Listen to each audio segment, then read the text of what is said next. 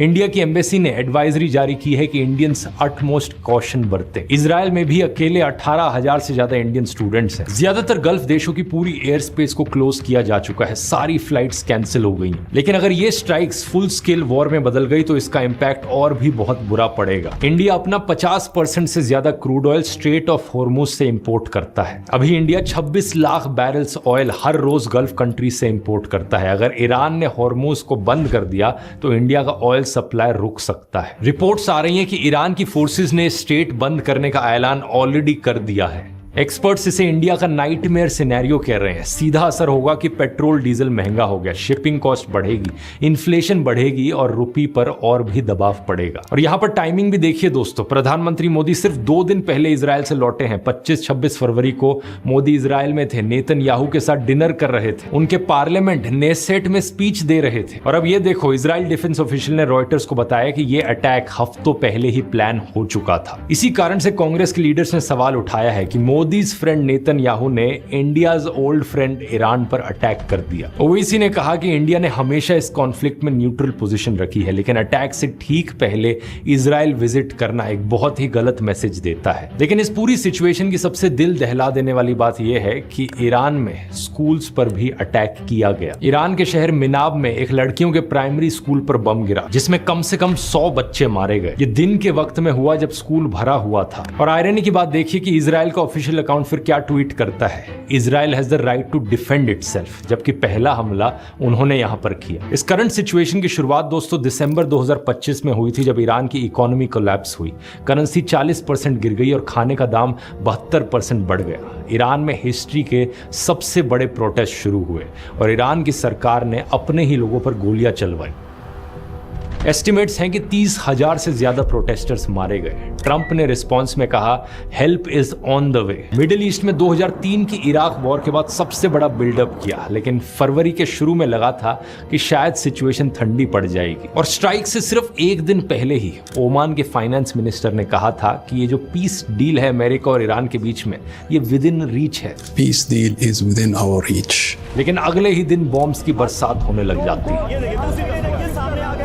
Washington post pilot की है जिसने फाइटर जेट से अपने आप को इजेक्ट कर दिया, क्योंकि ड्रोन ने फाइटर जेट को हिट किया और फाइटर जेट बहुत तेजी से नीचे आ रहा था। जिस पायलट की तस्वीरें हम आपको दिखा रहे थे इजेक्ट करते हुए, यही वो पायलट है जिसकी जान बच गई है। पायलट सेफ है, सुरक्षित है। लेकिन यह खबर अपने आप में बहुत बड़ी है, क्योंकि अमेरिका से इस बात की पुष्टि भी हो गई है कि उसका फाइटर जेट गिरा दिया है। लेकिन जिस अंदाज में इस फाइटर जेट को गिराया गया मनीष, वो बहुत इंपॉर्टेंट हो जाता है। एक छोटे से ड्रोन ने इतने बड़े फाइटर जेट का काम तमाम कर दिया। समीर, ये टर्निंग पॉइंट है। ये इस आधुनिक युग का सबसे बड़ा